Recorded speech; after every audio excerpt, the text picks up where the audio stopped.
السلام علیکم ورحمۃ اللہ وبرکاتہ۔ اعوذ باللہ السمیع العلیم من الشیطان الرجیم من حمزہ ونفخہ ونفثہ۔ بسم اللہ الرحمن الرحیم۔ سبحانک لا علم لنا الا ما علمتنا انک انت العلیم الحکیم۔ رب اشرح لی صدری ویسر لی امری واحلل عقدۃ من لسانی یفقہوا قولی رب زدنی علما۔ وقال النبی صلی اللہ علیہ وآلہ وسلم من يرد اللہ به خیرا یفقہہ فی الدین۔ اللہم علمنا الکتاب والحکمہ، اللہم فقہنا فی الدین، اللہم وفقنا لما تحب وترضى۔ بسم اللہ الرحمن الرحیم۔ عن ابن عمر رضی اللہ عنہما قال قال رسول اللہ صلی اللہ علیہ وآلہ وسلم کن فی الدنیا کأنک غریب او عابر سبیل۔ وكان عبد الله بن عمر رضي الله تعالى عنهما يقول إذا أمسيت فلا تنتظر الصباح وإذا أصبحت فلا تنتظر المساء وخذ من صحتك لمرضك ومن حياتك لموتك۔ امام بخاری رحمۃ اللہ علیہ نے یہ حدیث اپنی الجامع الصحیح میں اسی طرح نقل کیا ہے۔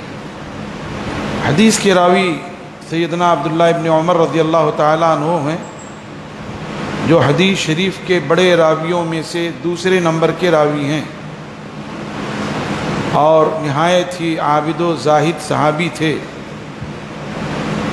رسول اللہ صلی اللہ علیہ وسلم کا معمول تھا کہ آپ جب فجر کی نماز سے فارغ ہوتے لوگوں کی طرف متوجہ ہوتے اور کہتے کہ اگر کسی نے کوئی خواب دیکھا ہو تو بیان کرے۔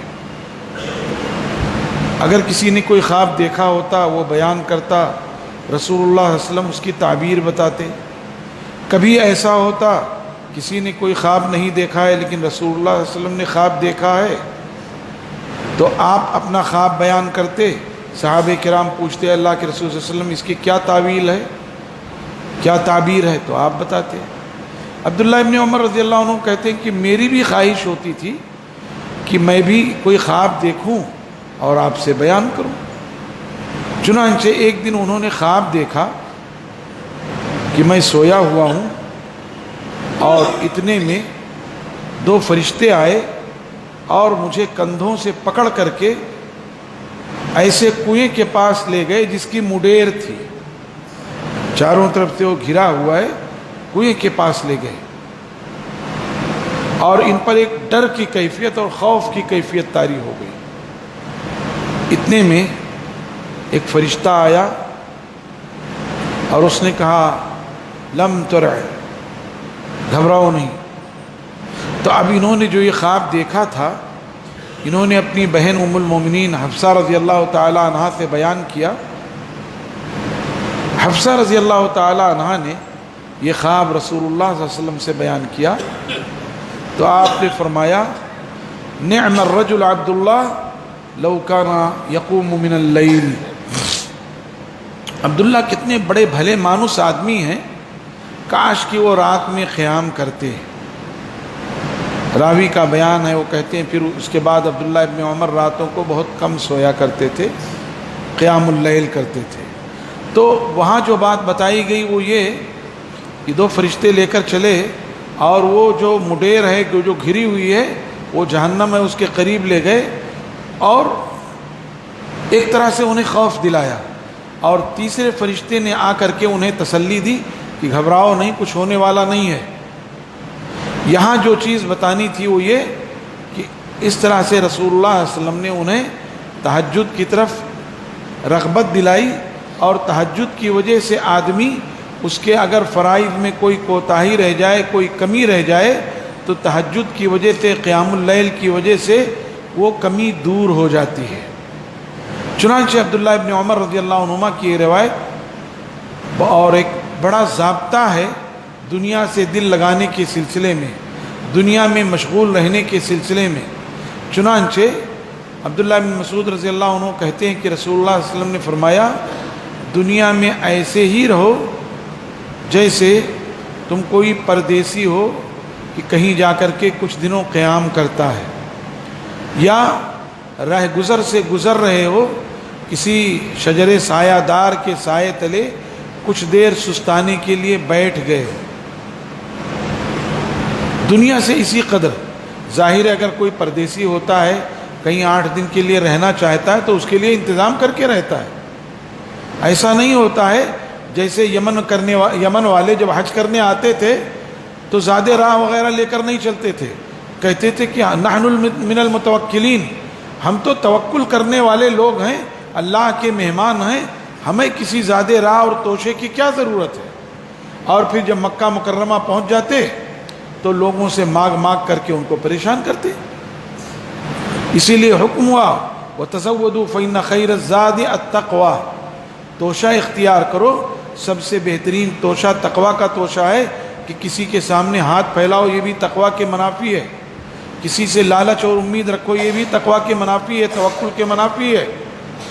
تو ایسی آدمی چند دنوں کے لیے بھی رہتا ہے تو انتظام کرتا ہے، لیکن اب وہ پردیسی ہے، چند دن رہنا ہے تو وہاں وہ بنگلہ نہیں بنا لیتا ہے، وہاں وہ مستقل قیام کا ارادہ نہیں کرتا ہے، عارضی قیام ہوتا ہے، اور عارضی قیام کے جو لوازمات اور ضروریات ہوتی ہیں وہ رکھ لیتا ہے، وہ مطلوب ہے۔ آدمی کہیں سایہ دار درخت کے نیچے بیٹھتا ہے تو کھانے پینے کا کچھ سامان رکھتا ہے، کھا لیتا ہے، پانی پی لیتا ہے، پھر چل پڑتا ہے۔ دنیا سے جی لگانا ہے، مگر اسی مقدار میں۔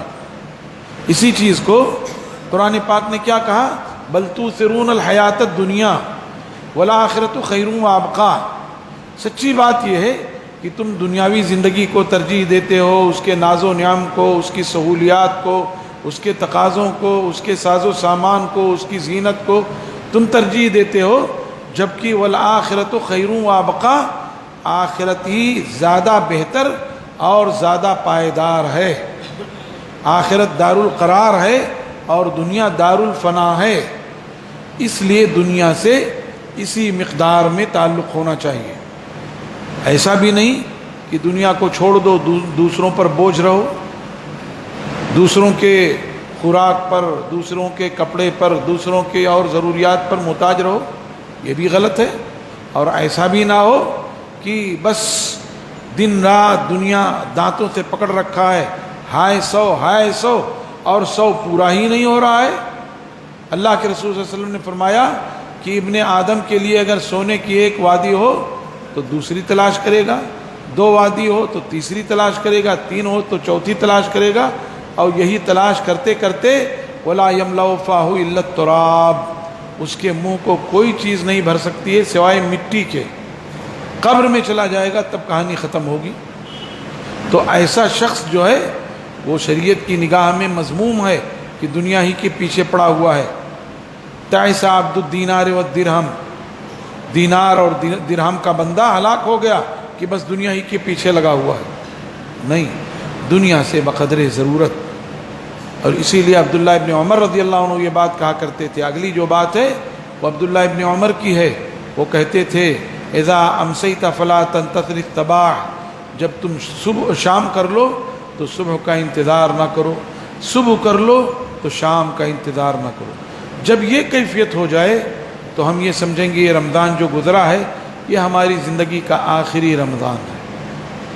یہ جو 27واں روزہ گزر رہا ہے، پتہ نہیں 28واں روزہ نصیب ہو کہ نہ ہو۔ جب یہ کیفیت ہوگی تو اس کے دل کی دنیا بڑی نرم ہو جائے گی، بڑی عجیب ہو جائے گی، رجوع اور انابت والی دنیا ہو جائے گی، اللہ تعالیٰ سے تو وہ استغفار کرے گا۔ اور آگے کیا کہا؟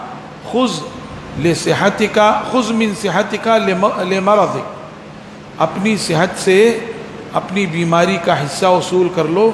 آج توانا ہو، تندرست ہو تو ایسے کام کر لو کہ اگر بیماری آ جائے تو کم سے کم یہ تسلی رہے کہ چلو صحت کے عالم میں ہم نے کچھ کیا تھا۔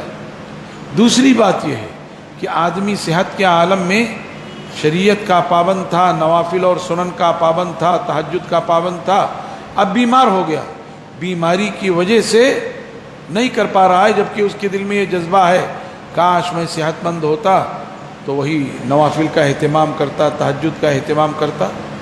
تو اس کا یہ جذبہ اور صحت کے عالم میں اس کا استحکام اور استقامت، بیماری کے عالم میں بھی اس کو اجر و ثواب کا مستحق بنائیں گے۔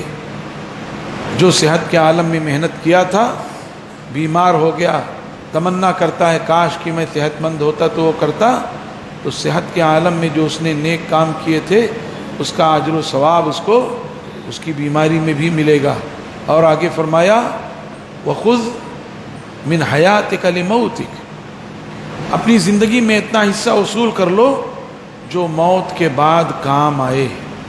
اسی چیز کو اللہ کے رسول صلی اللہ علیہ وسلم نے فرمایا الکیس من دان نفسہ وعمل لما بعد الموت، سمجھدار اور ہوشیار آدمی وہ ہے جو اپنی حقیقت پہچان لے، من دان نفسہ، اپنی حیثیت پہچان لے، وعمل لما بعد الموت، اور وہ کام کرے جو موت کے بعد اس کے لیے سود مند اور نفع بخش ہو۔ تو جو صحت مند ہوتا ہے وہ مستقبل کی فکر کرتا ہے، آخرت کی فکر کرتا ہے، اور جب وہ دنیا کو اسی انداز میں گزارے گا کہ گویا وہ پردیسی ہے یا مسافر ہے، کسی سایہ دار درخت کے نیچے بیٹھا ہوا ہے، تو ظاہر ہے پھر دنیا سے ایسی لو نہیں لگائے گا جو کفار لگاتے ہیں۔ مومن تو ایک آنت میں کھاتا ہے بس، اور کافر 7 آنتوں میں کھاتا ہے۔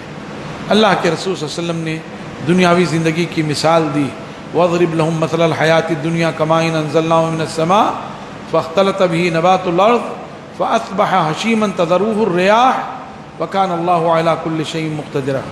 اے محمد رسول صلی اللہ علیہ وسلم، آپ ان قریشیوں سے اور کفار مکہ کو سمجھا دیجئے جو اپنی چھوٹی چھوٹی سرداریوں پر، اپنی حویلیوں پر، اپنے باغ بغیچوں پہ نازا اور گھمنڈی ہیں، ان کو سمجھا دیجئے کہ دنیاوی زندگی کی مثال ایسی ہی ہے جیسے آسمان سے بارش نازل ہوئی، زمین میں جذب ہوئی، زمین نے اس بارش کے ذریعے پھل پھول، غلہ، گھاس پھوس اگا دیے۔ کچھ وقت گزرا، 2-3 مہینہ گزرا کہ تیز اور گرم ہوا چلی جس نے اس گھاس پھوس کو جلا کے رکھ دیا، اور یہ ٹکڑا ٹکڑا ہو گیا، ہوائیں اسے اڑا لے گئیں، کہیں پتہ ہی نہیں چلا۔ دنیاوی زندگی ایسی ہے، اور یہ مثال اللہ تعالیٰ نے قرآن پاک میں کئی مقام پر دیا، صرف اس لیے کہ آدمی دنیا کو ترجیح نہ دے، آخرت کو ترجیح دے۔ جب آخرت کو ترجیح دے رہا ہے تو آخرت والے کام کرے، اور وہ کام کرے جس سے اللہ تعالیٰ کی رضا اور اس کی خوشنودی حاصل ہوتی ہے۔ اللہ سے دعا ہے کہ اللہ تعالیٰ ہمیں دنیا کو اسی انداز میں برتنے کی توفیق عطا فرمائے۔ اللہ نے فرمایا فَحَسِبْتُمْ أَنَّمَا خَلَقْنَاكُمْ عَبَثًا وَأَنَّكُمْ إِلَيْنَا لَا تُرْجَعُونَ، کیا تم نے یہ گمان کر لیا ہے کہ تم ہماری طرف لوٹائے نہیں، تم عبث پیدا کیے گئے ہو؟ أَنَّمَا خَلَقْنَاكُمْ عَبَثًا، بے مقصد پیدا کر دیے گئے، وَأَنَّكُمْ إِلَيْنَا لَا تُرْجَعُونَ، اور یہ کہ تم ہماری طرف لوٹائے نہیں جاؤ گے۔ ضرور لوٹائے جاؤ گے، وہاں حساب و کتاب ہوگا۔ اس لیے دنیا کو دار العمل سمجھا جائے، اور آخرت دار القرار ہے، اس کے لیے تیاری کی جائے۔ اللہ ہمیں حسن عمل اور حسن خاتمہ کی توفیق عطا فرمائے، ہمیں دنیا کو اسی انداز میں گزارنے کی توفیق دے جس سے ہماری آخرت سنور جائے۔ سبحان ربک رب العزت عما یصفون وسلام علی المرسلین والحمد للہ رب العالمین، وصلی اللہ وسلم وبارک علی نبینا محمد وعلی آلہ وصحبہ اجمعین، والسلام علیکم ورحمۃ اللہ وبرکاتہ۔